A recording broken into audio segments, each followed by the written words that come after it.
It is. It can be a lonely journey. And I think that's when I realized that speaking up is how I wanted to take that journey forward. It was my learning, probably my calling, where I felt like even if by speaking up, if I was able to impact just one life, the purpose would be served.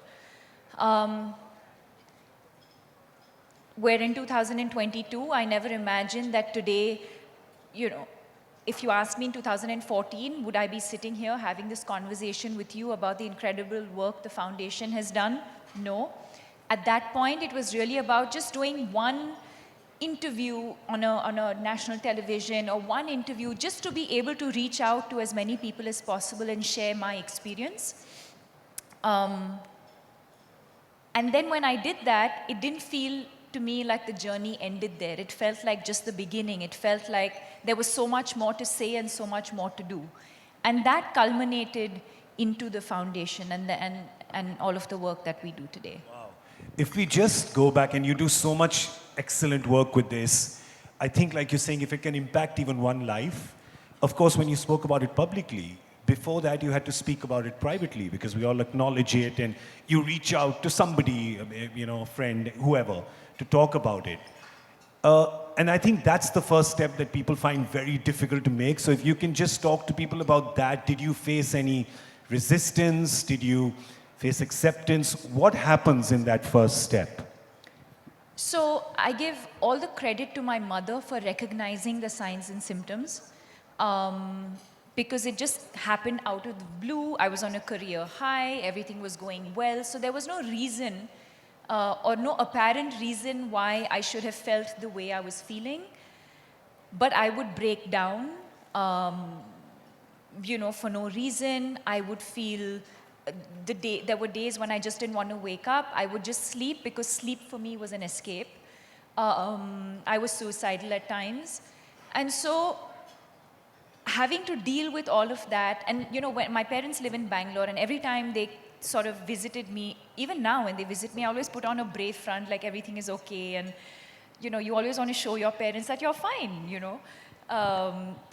and so I was doing one of those things of like, I'm fine, until, they were leaving one day, they were going back to Bangalore, and I broke down, and my mother asked me the usual hygiene questions like, is it a boyfriend? Is it someone at work? Has something happened? And I just didn't have answers. It was none of these things. And it just came from a really empty, hollow place. And she knew instantly. And I think that for me was God sent. And I really hope, and I think that's one of the reasons why I set up the foundation, for us to be able to create that awareness, to be sensitive to the people around us, to look around us. If someone's feeling low, don't just pat them on the back and say, hey, you know what, it's going to be okay, or, hey, you'll be fine. Or just listen to this music or play some upbeat music and think that everything's going to be okay. If you feel, and this is for everyone in this room, if you feel for a prolonged period of time, which is more than 3 weeks, if you feel a feeling of low or sadness, it is recommended that you see a psychiatrist or at least see a counselor. And my theory is always, I'd rather be overcautious than not. It's the same way when you have, a stomach bug, or, you go and see a general practitioner. You can also go and see a general practitioner. That's one of the things that we do. We're capacity building for our country because we do not have enough mental health professionals to serve the 1.3, 1.4 billion people. So one of the things that we do is capacity building by educating general practitioners. So I'd say don't ignore the signs and symptoms. Don't ignore when someone's telling you they're feeling low or not feeling okay. Don't sort of brush it off by saying it's just a one-off. So coming back to this, yes, it's my mother who recognized that I needed help. I spoke to a counselor who I knew. Again, I was fortunate to have known someone within our family circle. And from my voice, she could tell that I needed professional help. And then the journey went on. I was put on to a psychiatrist, medication. That sort of went back and forth for many months. I was resistant to that because there was so much stigma attached, A, to mental illness, B, to, you always have these sort of ideas that you don't want to take medication to do with the mind and with the brain, and you're going to lose control. And so that went on for a couple of months. Until I finally started taking medication and I started feeling better and so on. So and yes, it was the immediate people around me knew, but at that point I wasn't ready to tell very many people. It's after I recovered, after many, many months, when I was sitting back and just thinking about this experience that I'd been through, that I felt like I wanted to share my journey with the world. And through this entire period, I think we can give a round of applause for that, please, everyone. And through this entire period, you're getting up every morning and you're still having to put on the war paint and the smiles for the world because you've got to act in movies, you've got to sell movies, you've got to sell products, you're on this high. Geez, on a scale of 1 to 10, what was that difficulty level? Oh, very difficult. 11? Very difficult. Yeah, I mean, I can't even put a number to it. To just have to wake up every morning and to breathe, to eat, to just do the basics was a struggle. So you can imagine having to put myself out there, be at events, engage with people, perform, obviously took a lot. So I'm thinking the vision and the mission of the foundation, as you have said, from the time you started it to now, it's obviously grown so much. So what is the vision and the mission now of the foundation at this moment? It is to give hope, because like I said earlier, it can be a lonely journey. And we're here to say you are not alone. We're here to say we're in this together. When I say we, I mean us, those who experience mental illness, our caregivers, because we believe that they're an equally important part of this journey, and society and community at large. And so giving hope to every person experiencing stress, anxiety, and depression, and to let you know that we're not alone. And it stemmed from the one line, which was, when I put my mind to it, I said, I don't want even one life to be lost because of mental illness. Wow, beautiful. Well, you did this, that you started this, and it's truly helping people. Every day. There's not a day that goes by when a person doesn't come up to me and talk about an interview that I did, or something that they read or something that they saw that prompted them to seek help, or encouraged them to tell someone they know to seek help, that they felt better, that they're on the journey to recovery. And each one of us in the foundation experience that on a daily basis. There's somebody or the other who'll always acknowledge the work that we've done. And that for us is the most fulfilling part. We can have numbers on a slide and talk about how many lives we want to impact in the next 5 or 10 years. Those are all long-term goals. But it is those everyday moments when you meet someone, when they say we saw an interview, or we saw this post on social media, or there was this one kid who came and said, I couldn't explain to my parents, I wanted to seek help, but I couldn't explain to my parents what I was going through. And I made them sit down and watch your interview. And after they watched your interview, they understood what I was going through, and they allowed me to go and see a psychiatrist. Those are the moments we live for. That's absolutely beautiful. That really is. Okay, we need to, I'm going to ask you a few questions that I know the crowd really wants to ask you. And this is a question that I know she's been asked 100 times.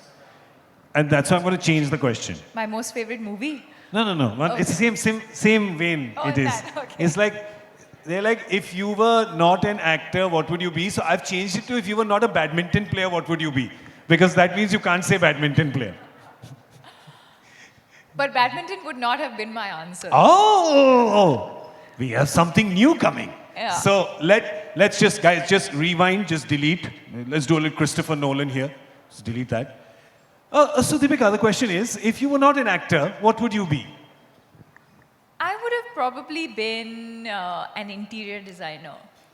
Yeah, that's something I've always been very, very passionate There's somebody about. who's just bought a new apartment who's very excited. He's like, you get blue curtain. I'm happy to render free services. That's how passionate I am about interior design. I've always been, even as a kid. And at one point, I did have this plan to go to like some like design school abroad, Wow. and yeah. Can I just collectively say we are very happy you didn't make that decision? We are very happy that you decided. But I channelize my energies now differently. Like I do up the home and I keep changing things around and I have fun with it. Please do all those things, but don't stop doing films ever, right? So that's all. We are all very selfish people. We only care about that. Okay, I was not going to ask you your favorite film, but now I feel like we should ask her, no? Favorite character? Can we ask favorite character? Because film becomes like, oh no, you said something about the director and about the other. So favorite Boils down to character. the same thing. It's like, oh, she chose this character over Okay, that so character. I'll make it a very harmless, innocuous question. The favorite character you enjoyed playing? I'd have to say it's very difficult though. I mean, it's like saying choose this child over that child. But if I really had to choose, and you guys are putting me in the spot, but I'd say Piku. Yeah. It was very special. There was something very, very special about the energy on that movie. And I feel like my sister and I are at that age now where we feel like we're Piku. Yeah. So just, I don't know, something about Piku is very, very special. And that's one of the movies that sort of keep coming up in conversation when I talk to people. They're like, we really like that movie, or like someone's been through that experience or going through that experience, or you know, lost a parent. And so there's a lot of that, I feel like. Maybe it's just the stage of life that I'm at now. Yeah. Yeah, that seems to be my most favorite. But just on that film, 1 second, how daunting was it? Because these are two experienced, like, powerhouses, right? And first, I must say, you held your own against them. You were absolutely fantastic in that film. Whoever agrees, please give a round of applause, because you were fantastic. Like, Koi shak? koi nahi. Koi bhi nahi. How was it though? Did it get easier through the days, or? No, I mean, like you said, I was just aware of the fact that I was going to be opposite these two incredible people.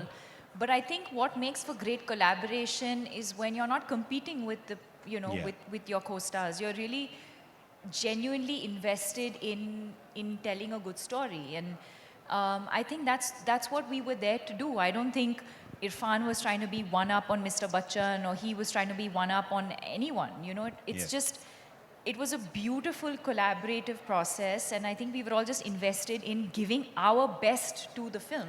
Yeah. Yeah, and I was aware before I got into this that I was going to be with two of these most incredible actors. But that's that. I mean, when the camera's rolling, I'm not thinking of Mr. Bachchan. I'm thinking of the character that I'm opposite. Yeah. I have to say that there were 3 master musicians at play, and it was a beautiful symphony that came out. So that was fantastic. Let's talk about jewelry, because that's core competence for a lot of people in this room. So do you remember, okay, it's a 2-part question. First is, when you were a child, do you remember the piece of jewelry that you really wanted, and you said, oh, when I make money or when I grow up, this is the first piece of jewelry I'll get? For me, it's always been more sentimental and emotional than sort of looking at a hoarding or, you know, putting my finger on something and saying, this is what I want. So there were definitely pieces of jewelry, and my sister and I were discussing it this morning. There were definitely pieces of jewelry in our mother's locker that I had my eyes on. And I still have my eyes on Does them. your sister know about this? Does your sister, eh? Does Yeah, she? I mean, the good thing is I think our taste in that sense is slightly different. So that's the good thing. So I know that like eventually when the jewelry gets split between the two of us, I don't think we'll be scrambling and fighting. But yeah, there were definitely like pieces that as a young girl, you see your mother getting ready, going out, and she takes out her jewelry, she's deciding what to wear. And as a young girl, you're like, oh, that's beautiful. I hope I hope I get that. Or I hope I get to wear that. Forget, owning it, but I hope I get to wear that someday. So definitely pieces like that.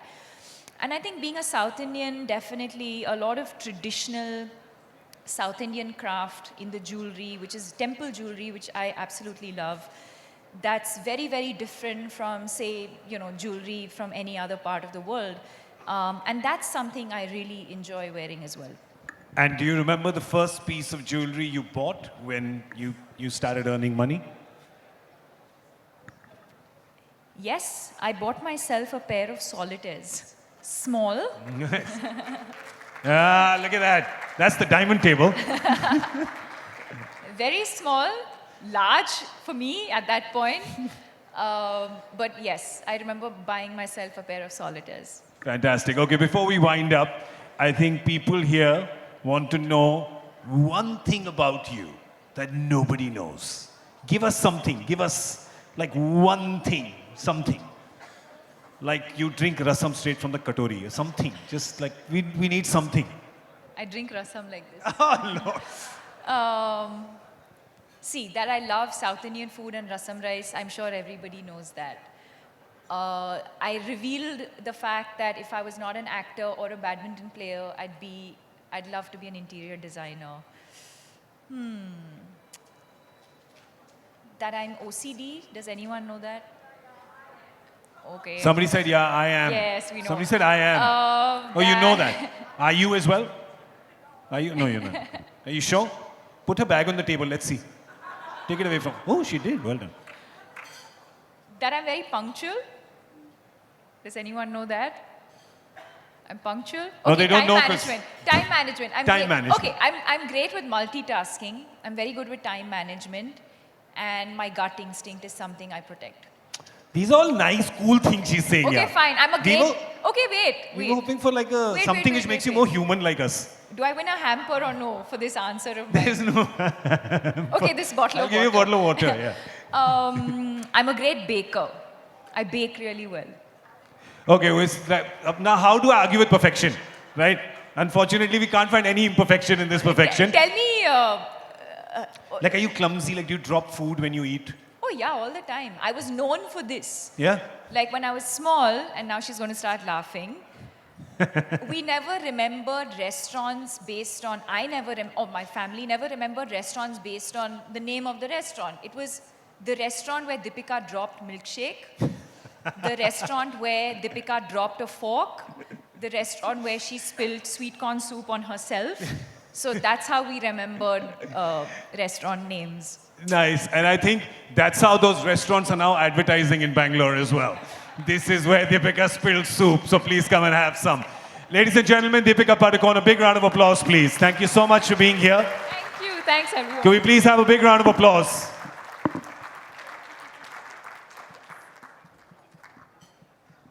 Come on, you can be a little more generous in the applause, everybody. Didn't even make it till here. All right, I'd like to request Mr. Colin Shah, Chairman GJEPC, to please come up on stage. To join him, Mr. Sachin Jain, MD De Beers India, Mr. Somasundram PR, Regional CEO of India World Gold Council, Mr. Sriram Natarajan, Managing Director GIA on.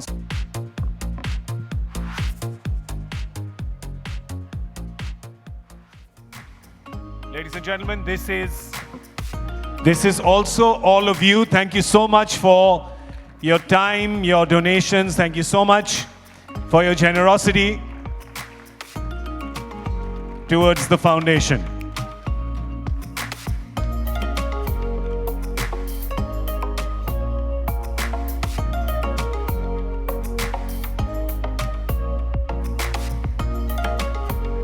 Thank you so much, gentlemen. Could I request Mr. Colin to please stay?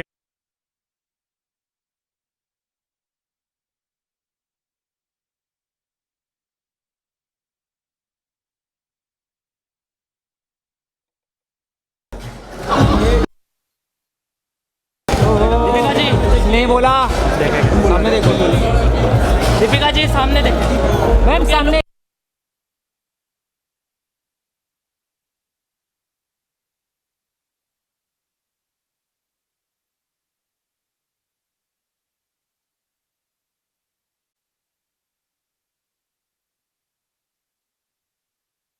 Can we have Deepika's smile, please?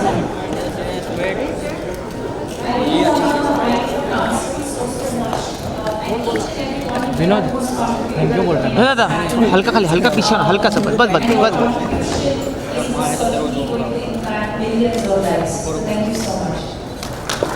चला Again, thank you to Deepika Padukone for gracing us. Thank you so much for being here.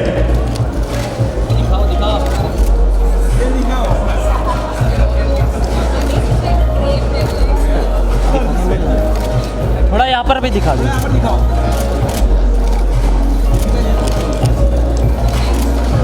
Vinod Shah Thank you so much, everyone. Thank you. Sorry.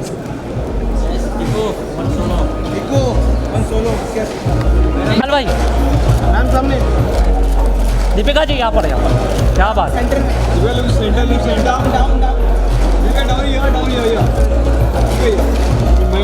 दलाल दलाल साथ में आ जाओ ना To address us, please.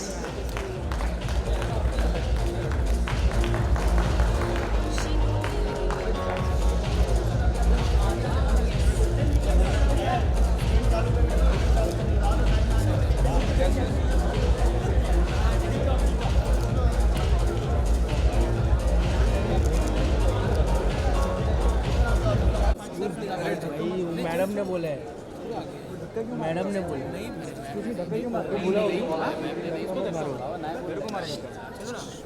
भाई in-house है in-house photographer है 2 minute रुक जाओ हाँ हम जा रहे हैं हम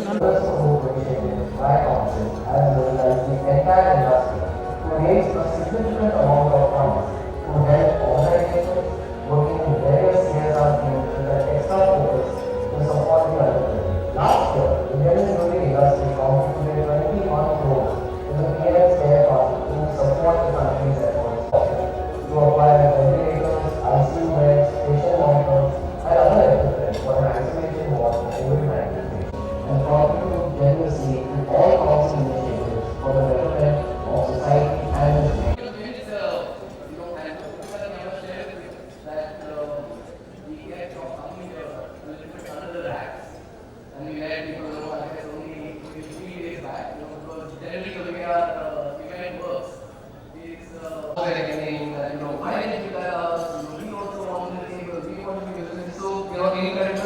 And pleasure that you're with us today.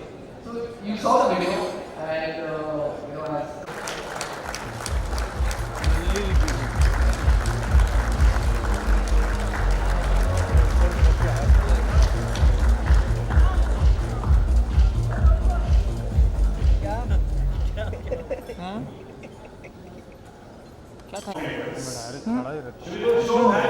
हो जा ना हिला मत खाली मेरा वीडियो है Tipu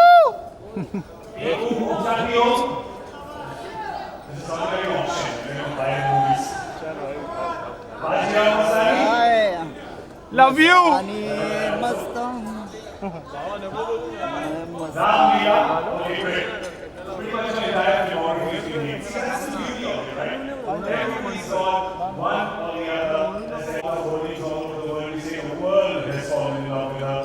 And rightfully so, right?